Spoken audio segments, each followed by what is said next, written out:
4 years and 100 interviews with entrepreneurial women and men from this region. They worked hard, they're grateful, they give back, and they share the secrets of success with the next generation. Welcome to Season 4 of the Northeast Pennsylvania Business Journal.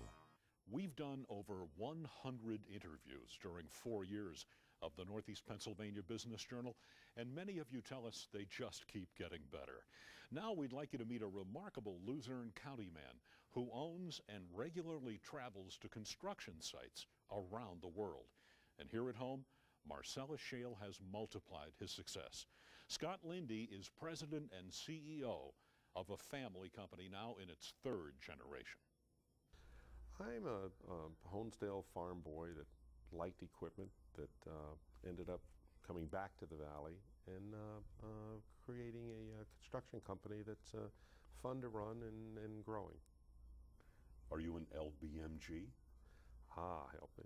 Local boy made good.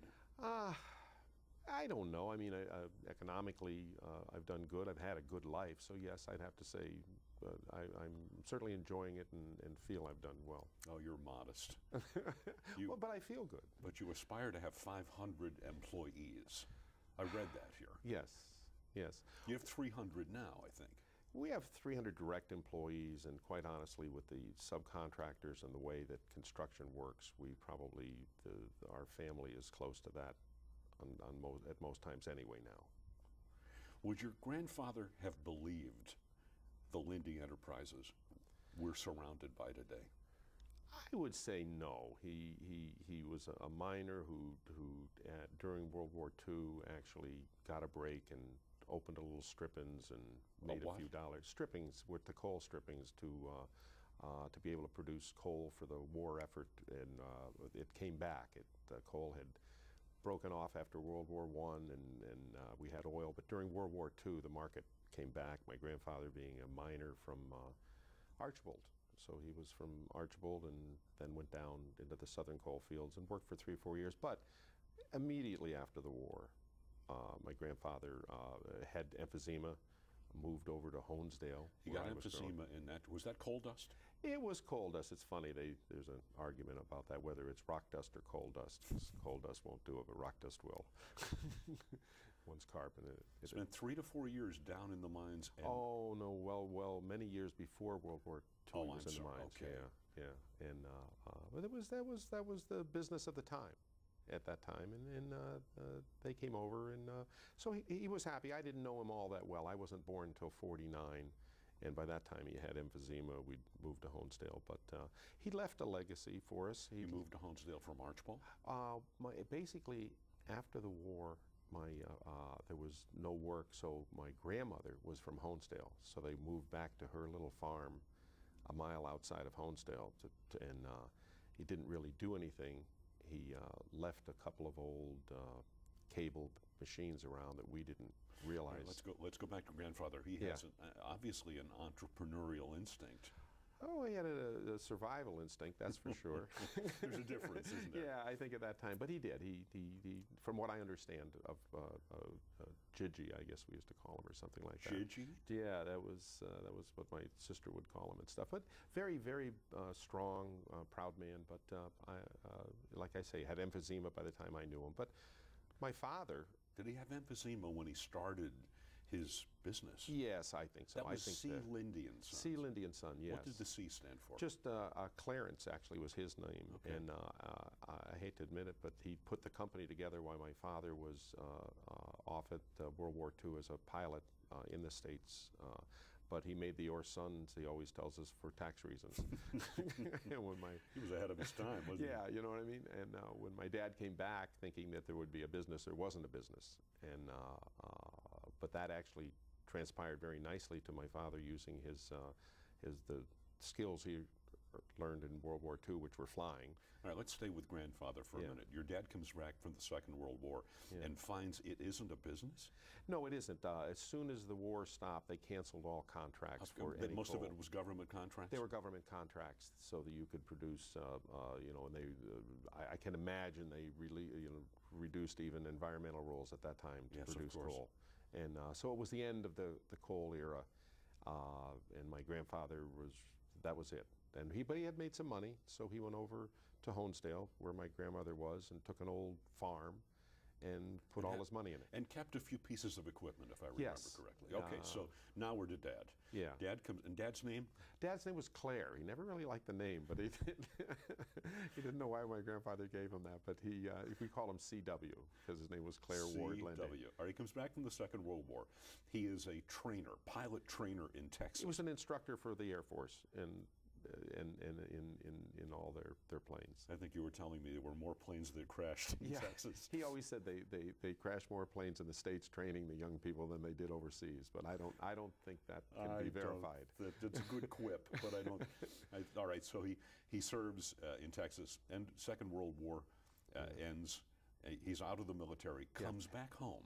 Had married my mother by that time. My mother had gone with him. She was from German at the time, which was the town next to Archibald in the Upper Valley. Not Germany. No, not Germany, just German. And so she traveled with him at that time. And then he came back thinking that C. Linde and Son would be a company, but it wasn't. It had been, there just was no work. He went, my father then worked at the Farview State Mental Hospital as a guard for, he always says 44 months. So he was counting.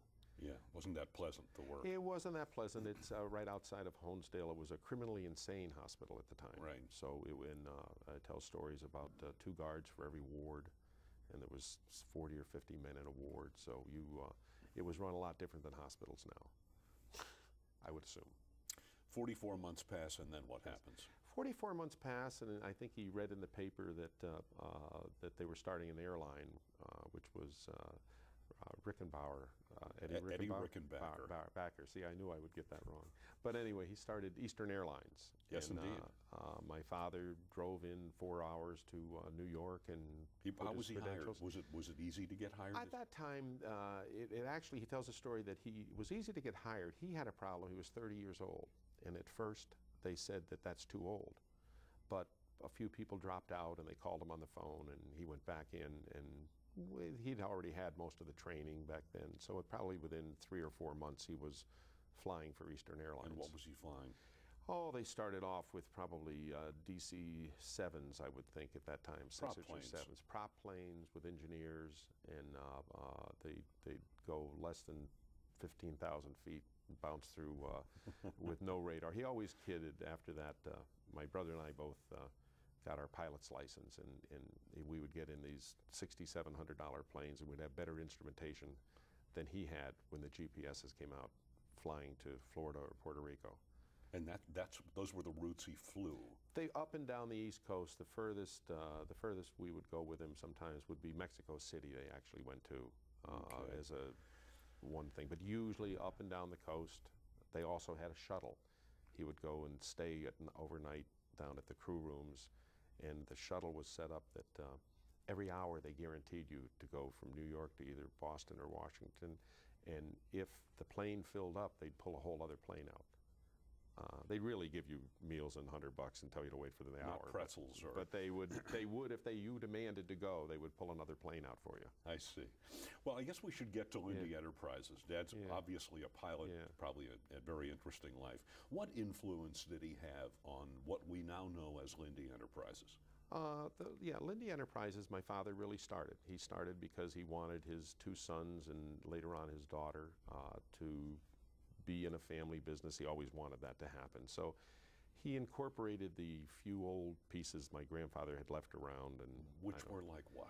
Oh, my heavens. Well, I know exactly what they were. They were an Inslee L, a Lima 34, a TD-18 Have you chromed bulldozer. them in some museums? We certainly cleaned them and shined them, and then they never did work. But we didn't know enough that they weren't going to be our lifeblood. At that time, hydraulics had come in. We went to the local case dealer and bought a backhoe for $8,700. There was now you rubber say tires. we. You mean your dad? My father started the company and gave my brother and I both a minority share in it. My brother Eric, and we didn't realize it wasn't worth much at the time. You thought it was worth a lot. We thought it was worth a lot, but and as it was, it gave us the impetus to start the business. My brother was very interested in being in the business. He was 3 years older than I think we incorporated in '65. My brother left for school probably right around that time. He went to Penn State. He decided he liked contracting better than school. So after doing good in an engineering program, he came back and went full-time trying to dig ditches. I left for school in '67. I went to Riders College, and I would come home during the weekends, and we would work and How far away is Riders College? Riders in Trenton, New Jersey. I have a cute thing about that. They always say that actually is in Lawrenceville, which is between. I used to say that it's geographically close to Princeton, but academically close to Trenton. But anyway, we had a good time. And it was like 2 hours. I would drive back through 402 and Let's come home. talk, you talk about education, you and your brother. What was your grandfather's education? My grandfather, they don't speak of it. If he had a high school full education, that would be it. That would have been a lot in those days. That would have been, well, that would have been sufficient. Yeah, yeah. And Dad? My dad, I think he just finished high school and went into the Air Force. And my mom actually had obviously more education. She went to Lackawanna Junior College, I think, and whenever he would travel, she would get a job, in some office, and when not travel, but travel when he was with the Air Force. Okay, Dad dies at a fairly young age. Yes, he died at 65 in 1988. In 1988. After 25 years of flying for Eastern. A good life. And then 10 more years. He retired at 55, and so he only flew till 78. Did he spend those last 10 years building Linde Enterprises? You know what? He came back, but at that time, really, the company was, and the technologies and stuff were really, he hadn't concentrated on. He was just, I think he was just more proud to watch his sons, and he brought his daughter at that time. Actually, the most educated one is my sister. She has a degree in accounting and then went on to New York to get some further degrees and work for some of the big 7 accounting firms. Is she working in the company now? She's back in the company, and she came back from New York probably when she was around late 20s. And my father, again, gave her some stock. He always said he wanted a trochea. Well, trochea, there's 3 of us, so 2 would have to be in charge, and he liked that kind of thing. I ask every interviewee who's 3 generations deep, and you're 3 generations deep in Linde Enterprises, even though it went bust once and came back. If the parents expected you to go into the company, I'm finding that this generation, our generation, with our kids, don't have that expectation. We want our kids to be what they want to be. That's why I'm a good example of that, yeah. I think my brother wanted to go into the business from start. I mean, he wanted to do nothing else once he saw the old equipment. I tried a few things. I interviewed it a little bit from college, but nobody offered me a credit card for gas and steady work. Yeah, I think I could have gone to Bermuda as an underwriter, I think, which is probably the only thing that and I don't know if I fully got that offer. So you seriously considered another career path? Yeah, it wasn't for me at that time. The moving out of the area and seeing some things. I always had a yearning to maybe move out a little bit and see a little bit more of the world. Okay, I want to get parts of our interview always. We're in the hundreds of these interviews over 4 years.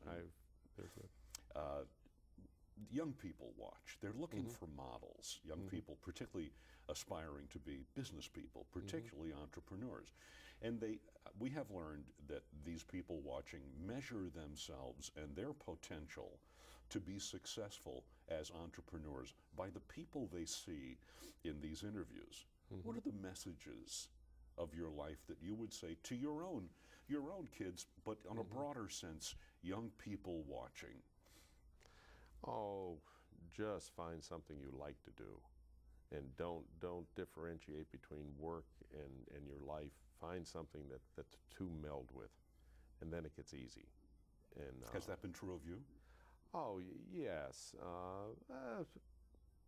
yes. I grew into really enjoying this business probably the last 15 years or so, and quite honestly, that's since our companies have diverged.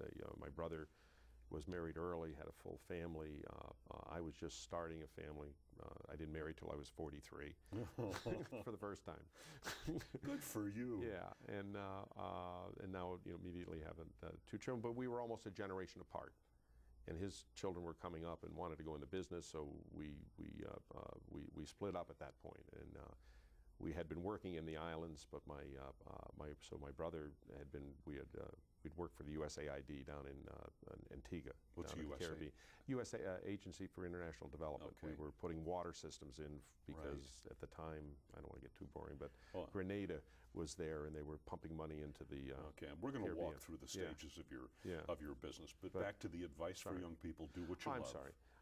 If it just find something you like, and then the technology that takes off today, it'll change. Don't worry that you're not on the ground floor. You just look at what's going to change in that business that you like, and just try to get a little bit ahead of it, and then spend maybe a decade working, and most will work out very well for Okay, you. you have a huge business.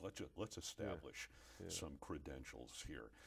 A business that once paid you $66 a week, last year posted record revenues of close to $50 million. The company, which once owned a single backhoe, now owns over 600 pieces of excavation and construction equipment, and it says here you can run almost every one of them. Not well, but I can. It says here you once numbered 2 employees and you just hired your 300th employee. That's huge growth. Yes, and you know what? It's a little bit maybe from what I said there. It's probably been, and because we're in the midst now of actually going back and putting a website together, I'm actually looking at the historical part of the internet. The internet, and that's changed us completely, and we've accepted it well, I think. Okay, you have to explain that. How has the internet changed Linde Enterprises completely? Oh, we are in the process now of, we buy 70% of our equipment at auction or on virtual over the internet, all the way from Dubai. My goodness. And we have it shipped all over. We move into markets to buy our equipment. I bet of the last 30 pieces that we've purchased, 25 have been at least 500 miles away, and we've never seen them. So the internet has affected you as a consumer, as a business customer. Yes. How has it affected your business as a purveyor of goods and services? You know what? Not as much, because in the construction business as we're in, we continuously send crews out to a uniquely new job and do new things. We are trying to do it. We are trying to get our timesheets sent in over the air, but it's a fight. We're not there yet. We're not there, but we're in the fight. It says here, and I'm going to compliment you, and you're a modest person, I can tell already, that you're the builder of Linde Enterprises. They're predecessors, but you are the builder. It says here that 300 employees, $50 million company, is not bad for a kid who, and I quote, once aspired to a dump truck and a couple of machines. That was your aspiration. I think when we started off in Honesdale, back in before the 70s and before the flood changed us a lot. But at that point, I think my brother and I would look at, we both wanted a backhoe, a truck, and a trailer, so we could go dig a foundation and have 2 going on at the same time. Okay, it's very modest beginnings. Hurricane Agnes comes along, 1972, and it's a change agent for you. We had been working for doing the outside work for local plumbing concerns, and that's kind of the way we got back to the valley. From our parents had been here, so coming from Honesdale, it wasn't odd for us to come back to the valley and work. And I remember sitting up at we were doing a project up at the Wilkes-Barre Votech, which looks over at the valley. And I remember at the time when the water went over, thinking, oh my heavens, I don't have any equipment, I can't go to work there. And someone telling me that this will last well beyond this next few days. And it wasn't soon after that we were bidding emergency projects. We made a very good connection to a company called Kaminsky Brothers, which were right up the road here. We called them our Polish godfathers. They were road contractors, and we were ditch contractors. So during the flood, we teamed up for the next 10 years And you had to acquire a lot of equipment fast. Fast. And you know what? The two things came together, though. When right at that time, prior to that, you had to go to the bank and borrow something and go down and buy it, then drive it off the lot. At that point, financing changed for the whole industry, and you could lease purchase. And it says your credit was very scarce before there, and you never gave much thought to your business becoming that big. No, well, we dealt with the small banks in Honesdale, and when we got up to 10% of their net worth, they have to knock you off. So they brought us to First Eastern, and we borrowed more money there, and then I was kid, my bank went bankrupt.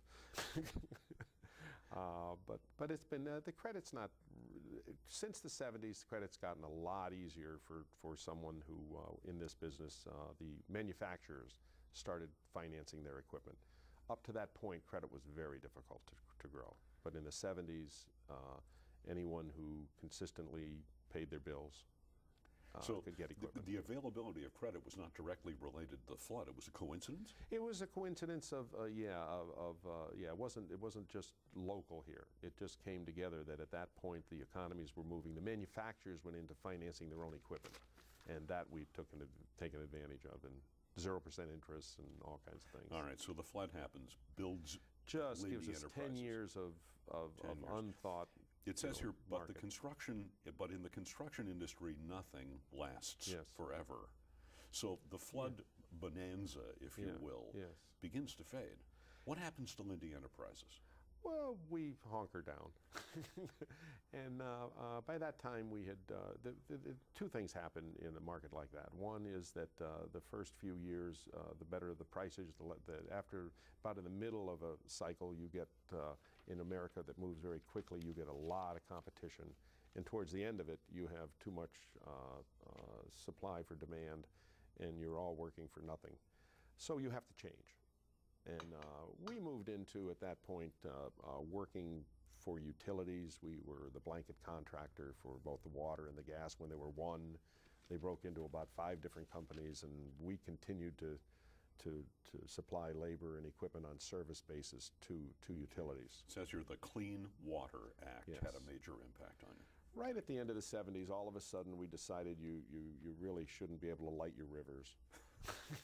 It's probably not a good thing. And, well, some people in Dimock are saying they're lighting their faucets. Well, that's a different story. We'll but we were we have to get to that very soon here, by the way. You go into international. Linde goes international. Antigua, Turkey, Africa. Antigua one was a different. My brother took us into Antigua during that period, and he had always had hay fever. And when he got to Antigua, he felt very good. So it was difficult to get him out. But anyway, we were in Antigua. When we separated in '96, he kept that part of the company. And soon after that, I was offered by a local minister an opportunity to meet a contractor friend of his in Turkey. And things were changing fast, and it was Thanksgiving, and my men were all taking off for deer season. So a friend of mine, John Pepley, and I got in the plane and flew over to Turkey with this minister, Father Michael Shrubsole, great guy, he's passed on now. And when I got to the Ankara airport after going through Istanbul and got picked up in a Mercedes and taken to this wonderful family, we decided to start a company. And we came back. I started Linde International, which is 51% me and 40%, 9% this Metabora. It was very influential in my life. Started that company, and I became what I kid today as I'm their token American. How influential in your life? In what way? By leaving the area and spending the last 14 years traveling with this international company, and we at Linde International are their U.S. We call it the SUMA Group. So Linde International, if you look on the internet, we're their U.S. Independent company, but part of the group. It's been just very nice. I mean, right after I signed up with that, he calls me. I go to Moscow. We're looking at building water parks. We come back here. We go down to Texas. We sign up for all the informative stuff. We go back to start that, and this is the change that happens. The Russian ruble collapsed in August of '98. So, boom, everything stopped. After that, he pulled back a little bit. We got busy trying to make a living around here. But then soon after, he'd moved into a little country called Moldova, which is between Ukraine and Romania. He moved in, they opened a hotel. I would go over it. I think I had 3 openings of the hotel. They do wonderful openings in Turkey when they have these huge contracts. They work like we worked in the 50s. So Linde goes international. Yes, through this Turkish family company that's maybe $100 to $200 million a year company. And remains your partner. He is my partner, my friend, my mentor. Really, you call him a mentor? Yes. Well, he came to the States, met as a young boy and went to University of Oklahoma and did dishes and stuff, and then went back and started this company and has 3 sons.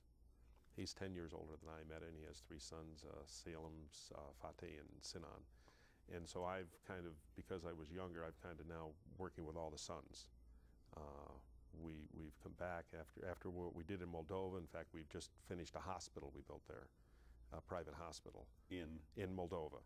It's the only private hospital in Moldova. It's built to European standards. We have all the newest apparatus. He's quite a visionary. Okay. He's had a major influence on your life. He has. He's introduced me to a whole other culture. It's working in the Turkish people are very proud. He speaks 4 languages that I know of. They work in, all his sons speak at least 3 or 4 languages, 3 of them. They never work in Turkey. They moved quickly into Russia in '91 and have built in all the major cities high-rises and construction companies. Construction companies, yes. Tell me about Mr. Metabora's beginnings. Metabor explained to me there was a mentor that had watched over him and had set him up to come over to the States and go to the University of Oklahoma, I believe, and work and get his degree here. He's a minister. No, he is not. I was introduced to him by a Father Michael Shrubsole. Tell us about, this is interesting because it's all relationships. Yes. The wonderful things that happen to us in our lives, and by extension, Linde International at this point. There was a Father Michael Shrubsole who had worked in Turkey and had wanted to come back later in his life, and he came back to Wilkes-Barre and was the lay minister to Episcopalian church that my wife and sister-in-law went to. And they met in Homestead. They met in Wilkes-Barre. In Wilkes-Barre. Because I live in Kingston and have lived over the valley since 1980. I moved out. There wasn't enough farm girls up in Honesdale. Sorry. But your wife heard that. Yeah, no, she was from Kingston. That's why I came to meet her, Jill. No, they met him, and it was a time when they were looking for a U.S. partner to move into Russia. Russia at that point was very positive. It was the mid-90s. They had just come out of the Iron Curtain, and there was a lot of work, and we were recognizing their currency. So he wanted a U.S. partner. He asked me if I would go over. Father Michael Shrubsole, he had actually married a Turkish girl over there. How did he met you through my sister-in-law, who was working at the church, and he asked me if I wanted to go and meet a Turkish businessman and maybe start a business. At this point, you had done some international work on your own. We had worked prior to that, and my brother primarily, and we'd work in the island of Antigua for USAID, and then we worked for, so we had done international work that way, but it was international tied into a little bit of recreational Caribbean type of thing. So the connection is made. Your sister-in-law meets the minister meets you, says, would you be interested in establishing a business partnership in Turkey? Yes. So you say, sure.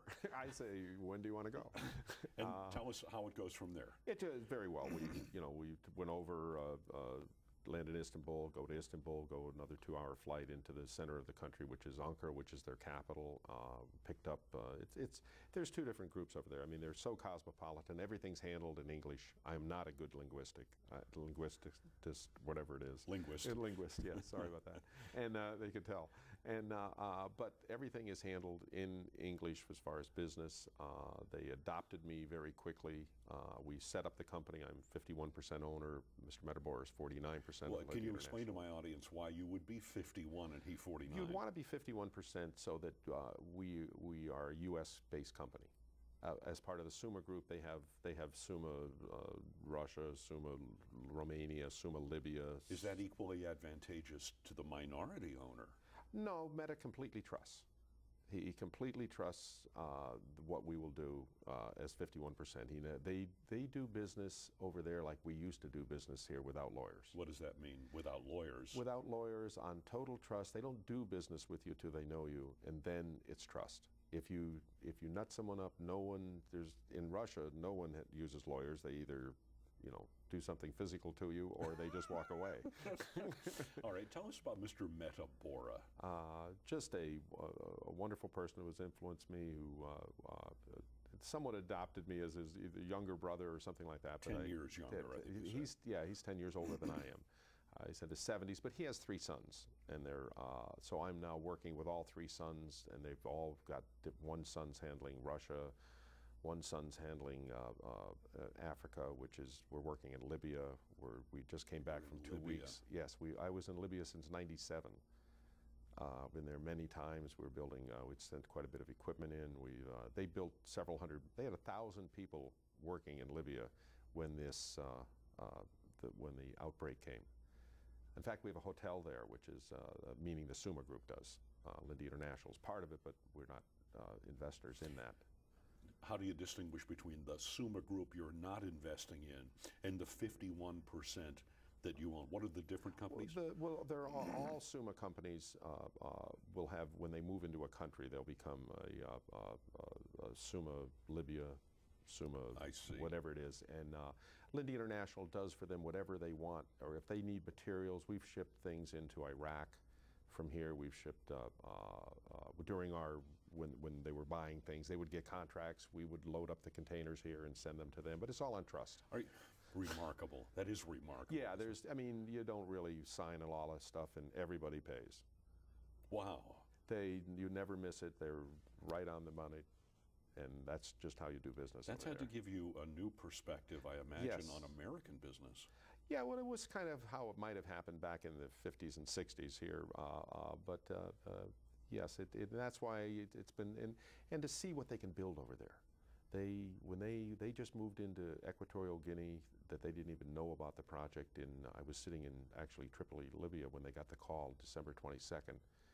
They got a €100 million project to build the meeting hall for the African Summit Union that I just attended for 2 weeks. You said that's a mini UN? It's a mini UN building that they built. They had 600 Turkish workers move in. They flew everything in on 747s in their own boats, and in 5 months they created something that on the inside looks like the UN. 24-hour day construction. 24-hour days. 7 day a week. 7 day a week. And the men, they set up labor camps, which we eat there. The food, they always say armies march by their bellies. Well, when you move into these big international contractors, this is what I learned, is that they take care of their people, they provide for them completely, and they can do amazing things. All right. That leads inevitably to the question whether Scott Linde has changed his behavior and actions toward your own employees based on what you see over there. Yes, I've tried to stop micromanaging. You were a micromanager. I think that you would find people to testify to that. Yes, I would want to put every piece of pipe in the ground and be involved. And after meeting with Meta, and I always have a term, I would say, Meta, how are you doing in Russia? And he'd say, I do not know. I have not been there. I go, oh, okay. But he trusts people. And I would go around to then I was fortunate, I was taken to all the sites, and I would watch how the men, if they were treated fairly, and the engineers and everything would take pride in a job and do it themselves if you just manage them and support them. Leave them alone. Leave them alone, yes. And I think that's been a major change for me here, and I think it's the only way we could have grown, because if I was trying to still do what I did, we would never be able to have the amount of employees or the people that thought that they had the ability to make a difference and move up. So I guess what I learned from them was to back off and trust people and watch a little more. It's a profound change in the man you used to be. It made a change in me, yes, it did. And you have to go and watch it. You have to see it work. And it'd be hard to see it work in this culture, but I saw it over there. Why would it be hard to see it in this culture? I guess only because we were working locally and I was too close to things. I mean, if you're working in a couple of different continents and stuff, you have to, you go to dinner, you talk to people, And yet you've told me you go over there 6 times a year? Yeah, at least 6 times. My wife thinks more.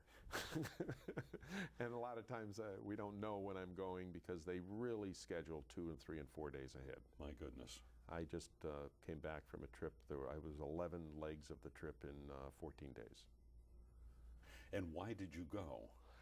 His son invited me to the opening of the African Summit Union that they were actually doing. There were 62 presidents there, and then I went to Guinea, which SUMA was just given the contract to rebuild the country palace that they burnt down 6 months ago.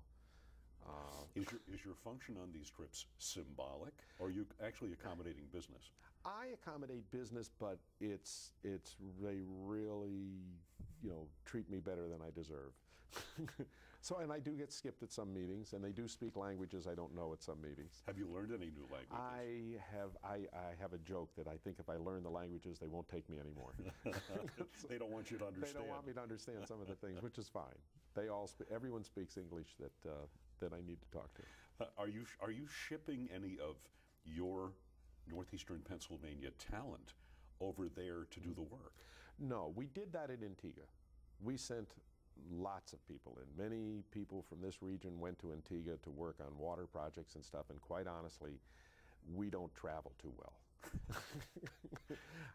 Everybody got to get home to mama. And a couple weeks down there, and it was some liked it, but the majority after a few weeks would want to come home. And when you work in these countries, you sign up for 6 months a year. You may get to go home and see your wife for a week.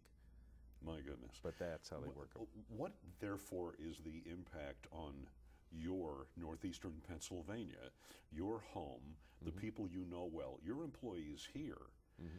What's the impact of that ambition and that energy, all that's put in there, and your trips over there? Is there any impact to us? There would be if I weren't on the internet so much. When we get there, I mean, the first thing I yell for is the SUMA IT person. And he hooks me up with my computer, and except for having a 7-hour difference, and I'm up at 2 o'clock in the morning answering 5 o'clock, things, or midnight, we can keep in contact. The phones all work. They've always had better phones than us over there. They have a different system, and it GPS or GS something like that. But I could always remember back in the 90s sitting in Istanbul and the phones going off and everybody talking to Russia and Libya and everything else. With today's world, you can stay in contact. And when I was over there, we were bidding on equipment and bought 2 backhoes while I was live on the internet from Equatorial Guinea 3 weeks ago. Sight unseen. Sight unseen with our equipment vice president making the decision, but talking back and forth. So really, it's not the same. If you own 51% of this company, yes, how many employees does it have that you own 51% of? In the U.S., we actually ran also some pipeline company through that here. We had 30 or 40, but over there, there's only several employees. They're all run by SUMA. When I get there, I just have to move into the SUMA offices. All right, we need to talk about your family. This is fascinating, and really, you're one of the few people who can talk to us about international business being owned, in this case, 51% by a northeastern Pennsylvanian. You know where we haven't gone yet is Marcellus Shale, and that has changed your business. You talked in the document here, the phases of growth for Linde Corporation have been first the flood in 1972. Then the Clean Water Act had a major impact. And then it says here that 3 years ago you really hadn't even heard of Marcellus Shale. The in-between there is that the big boxes, when they came in to build the Lowe's and the Home Depots and all the distribution systems, we spent about 5 years doing 50, 100-acre sites. And that was good for about 3 or 4 or 5 years. That's all. And then it became extremely competitive, and in around 2007, 2008, we were looking for something new. And we didn't have to look too far. Because my dad had been a pilot, I did a little flying and had my license, as my brother did. And so I had some partnerships in some very small planes. One cost $6,700, but there's some better ones too. And they saw very quickly, flying out of northern Wayne County, that there was a lot of activity in the Susquehanna-Bradford area. They saw it from 5,000 feet. They could see it from 1,000 feet as these guys go low. 200 feet, yeah. say 50. Yeah, they're going around checking out the things. But anyway, so they said that there's something going on. And I said, well, then go find out. And it was Joe Graben and Larry Holgate at the time. Who worked for you? Who now work for us full time. We were partners in the plane. Now they're working for. Actually, we started. I get blamed a lot of this. Surveillance at this They're point. aerial surveillance, and we're partners in some new planes, and they're partners in I do that a lot. If I meet someone and we're going to have a business, and much the same that I'm majority interest in Linde International, I make them the majority owner in this new company, and I stand back and we just kind of support it, and that's been a lot of fun for me, watching these people build trucking businesses, build rail businesses. We opened up 2 rail yards, both in Sayre and Carbondale, that have been closed for 50 years. All related to Marcellus Shale? All related to Marcellus Shale. I was there yesterday with Larry Molsky from the Rail Authority, who we were on the rail trail and Lackawanna River Corridor board together years ago. And just the excitement of watching these back. Now, at the same time, you've got trains going through town, so there's people that, that's maybe not so good for it, but Well, there's 2 sides to the Marcellus Shale, too. Yes, but we're very busy at both those facilities, bringing in timber. We're bringing in all kinds of by rail. So that's been an exciting thing. Just working. So they found that our crews went up, worked for. I think we have 10 MSAs right now, which are master service agreements. Once you get a master service agreement with one of the major gas companies, they work through you for the type of work you do. We do the site work. We do not do the drilling. We do what they call as the midstream. The midstream is once they've drilled the well and they've proven the product and they have it ready to go, someone has to run the connection to the from that well up over the hills to the main compressor stations and then into the main pipeline. So I think last year we put in over 50 miles of that. This year we're actually had to turn down some work because we just couldn't get the people fast enough. We're up there now doing an 8-mile section out of at the New York border down into going to Springville. And it's not going to stop. It's going to be for the next 10 to 15 years anyway. Tonight I go to a meeting with some people from Texas that are in. I mean, it's just they're investing huge amounts of money. We've always worked, but it's been for the public. It was during the flood, it was for the public. It was for the public for the Clean Water Act. It was quasi-public and not really for the distribution centers, even though a lot of that work was done by the local governments building the industrial parks. Yes, indeed. And then, it says here that you expect, here it is, that it'll be up to 30 years. Marcellus Shale could have ramifications for this area economically for up to 30 years. I would, and even probably beyond that, just for we'll become a distribution center within it, and I guess there's another layer of shale below us that they might look at. So, I mean, both them saying 30 years and us watching private money being pushed into this area as I have never seen private money pushed in. I mean, these fellows want to work 7 days a week, 24 hours a day through the winter. They're calming down a little bit, but they believe in it. They've got wells that right now are producing, multiple times what the average well anywhere else would produce. And it's one of the big honeypots is right above us. It's if you go from Tunkhannock up to Sayre, and then move mainly west. You can come east as far as when you hit the Delaware River Basin Authority. West Williamsport. Yeah, Williamsport. But the better wells are right in that Susquehanna region. That it gets to be over 300 foot thick. Okay, let's go back to a comment you made earlier, and I surprised you with my reaction. Yeah. We were talking about the Susquehanna River. Yes. And you said people discovered they really don't want it to be on fire. Yes. And I think I said to you that there are people in Dimmock who've said that because of Marcellus Shale, their faucets go on fire. I need you to respond to that population of people who are saying those kind of things. Okay, they may. And when I was 15 years old, and there was a Tully well drilling company up in Poynell, Pennsylvania, that I used to go up and drive their trucks because I wasn't old enough to drive any other way. It was with Leo Kay, their grandson. They then had gas in their wells, and they would light them off. And Francis Tully, who did an interview for the paper, it's all part of, he's testified to that. There's always been gas up there. I do not doubt that this new gas drilling will possibly, on some of the top layers of where this gas naturally lays, it's going to affect them.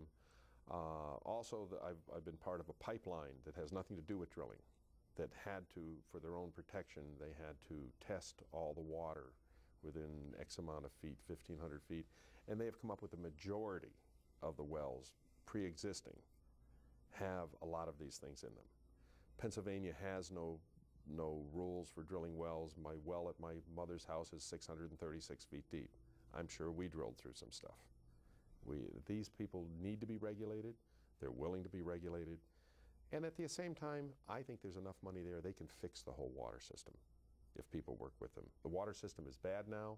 They may be making it incrementally worse, but they have the ability to bring it back. And if we work with them, these gas companies will invest in it. Is your international handshake agreement applicable to these companies here who you say have the potential to fix any mistakes they make? No, you need regulation. And they want it. In any of these industries, when we join groups, we want regulation because the rogue individual ruins it for us all. So we want regulation, and I think the gas companies do, but they want, they would, and actually this new user fee makes a lot of sense. If they could, right now they're paying for these things double and triple because of the inefficiencies. They could put money easily in to test everyone's water and to come up with a system, whether it's municipal water or drilling a new well or casing the well they never did with cement, or if you do have a bad area, you're going to have to make a small communal type of water system. But it can be done. The money's there. I've never seen this much private money. If we work together with these people, if we get the right regulation, we can give people better water than they had. Okay. I'm compelled to give you another side to Marcellus Shale. Yes. We've done our homework, we've done shows, and we do hear both sides. And we've gone to Marcellus Shale territory and done programs. Back in December, we did a live program from the Keystone Theater in Towanda, which has profoundly changed. Yes. I mean, traffic backs up to Wysox. Yes. It never did. On the other hand, all those storefronts in downtown Towanda are filled. Yes. And they never were. Yes. So there's two sides right there.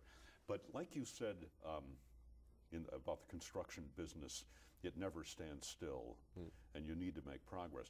Marcellus Shale has meant to, for instance, in some small communities like Towanda, let's say a single mom rents an apartment. Before Marcellus Shale, she has a couple of kids, and that apartment may be rented for $400 a month. Marcellus Shale comes along, and it goes to $1,200 a month. And she gets booted out, so the landlord can accommodate the workers. What do you say to that reality? That reality is most likely she or her boyfriend or her husband should go get a job with the gas company and make enough money to pay for the apartment, because you can do it. I watched here where we have many women working for us, many in construction. Truck driving. I mean, these rates, we ourselves are running through people that are moving on from us into the gas business. There is wonderful opportunity for a job. Yes, it's going to You know, the tide's going to raise everything, but the work opportunity, you have to get out of the way of a job up there. You have to not want to work to not get a job in Towanda. We put the water and sewer in Towanda years ago, so I know what it used to be. All right, let's talk a little bit about your personal life, your family. Your, Yes. as you put it, your beautiful wife, Jill. Jill, yes, I've been very fortunate. I did not marry till I was 43, and it took that long to find someone to put up with me. We immediately had a girl, Tyler, who's going to go to Centenary College this year. My son, Ryder, is 1 year and 4 days younger. I was late, I had to catch up. He's doing well. He'll finish his last year at SEM this year, and then we're going to head up to a couple schools soon to look. And so I've really been lucky. But I have to admit, and most people that know me, the kid that I've subcontracted raising my family. You travel a great deal. I travel yeah, more than sometimes makes sense to my wife. But she's very good. She's very happy to be home with her 5 dogs, 3 cats, 2 birds, and a lizard, and a couple of horses out somewhere. Who's the alpha male in that group? You know what? I think I am when I get Well, let's home. hope But so. yeah, but she doesn't have so she's very content. We live in Kingston. I came off of cutting 3 acres of grass for 50 cents, and I don't want to do that anymore. So we have just enough lawn to leave the dogs out back, and very happy, very happy. I don't know what we'll do now. The kids are going to start moving on, but she's very dedicated to them, so I'm sure she'll be very busy, and I'll continue to support it and subcontract it. We talked earlier about generations, Yeah.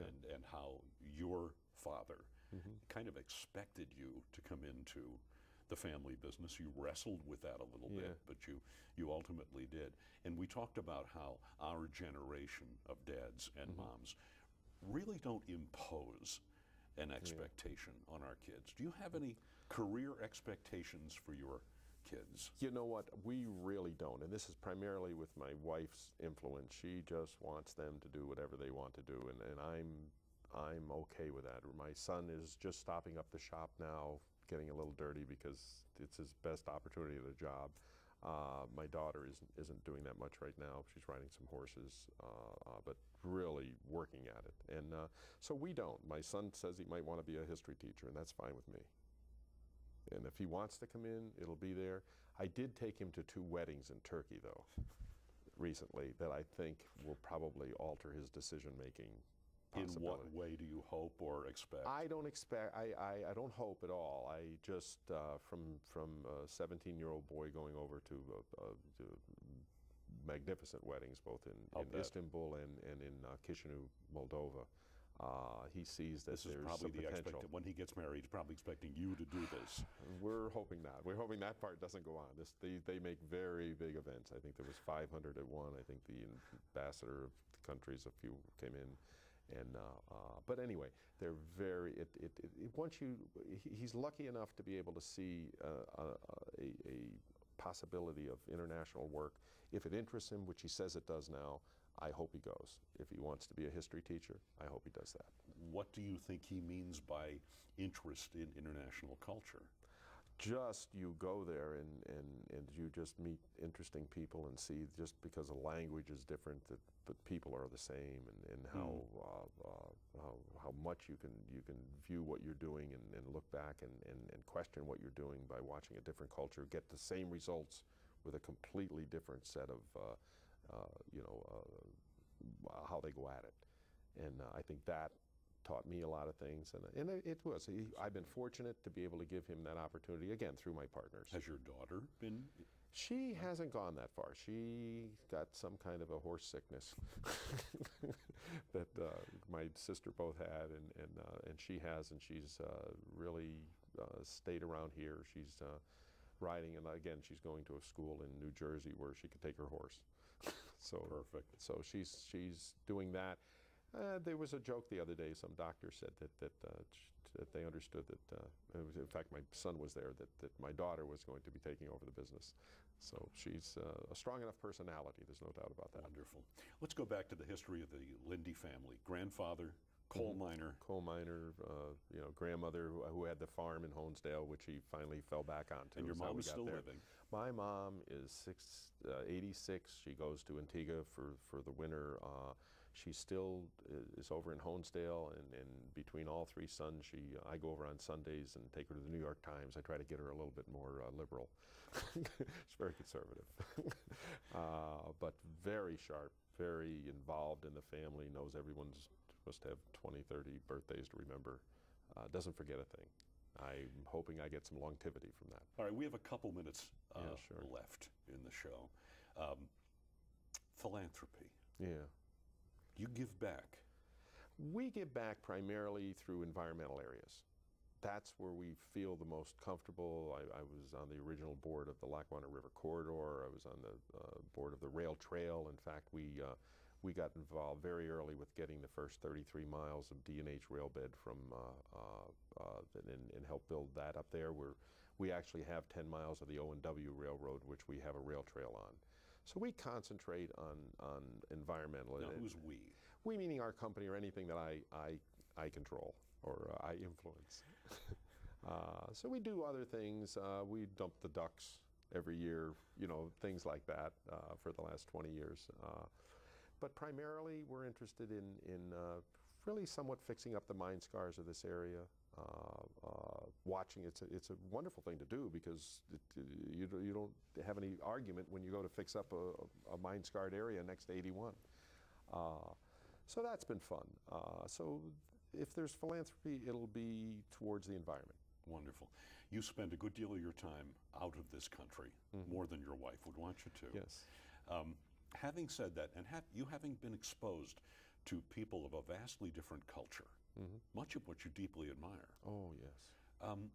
What remains special to you about northeastern Pennsylvania? What makes it unique? I enjoy northeastern Pennsylvania because of the work ethic. The work ethic that I see still over there, that I still see here from the mining days, and the people being independent. And because we've worked construction and doing water systems, we go into every little town in the back streets, and we get to meet those people because we're actually breaking their sewer line or ripping up their road or something like that. And I find a very comfortable environment around here to live in with good values, older people. I think that we can clean up this coal, you know, thing that my grandfather, I mean, at the time when they stripped, they paid $50 not an acre not to reclaim it.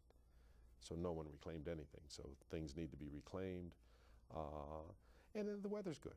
I think my wife and I were talking, we actually like cooler weather anymore. Compared to today, yes. 100 degrees. Yes, but I'll get to hide some on that. We're working up north. So I'm very comfortable with the area. I'm very comfortable with the people. I enjoy it. Honesdale was a little too quiet. We were a mile outside of Honesdale. Scott Linde, I shake your hand. Okay. Thank you for a great hour. Thank you. Next week, we'll begin repeating Season 4's 31 interviews with regional entrepreneurs. Most of them work quietly and prefer life's low profile. Many said no to our invitation, some adamantly. But we explained that what they've learned, wisdom from mistakes and maturity, is just too important not to share with the next generation of business leaders. So this is a heartfelt thank you to more than 100 business women and men who overcame their reluctance to sit here and tell a great life story. And the people of WVIA have learned a lot, just like you. On behalf of the people here who make these programs, we all say thank you.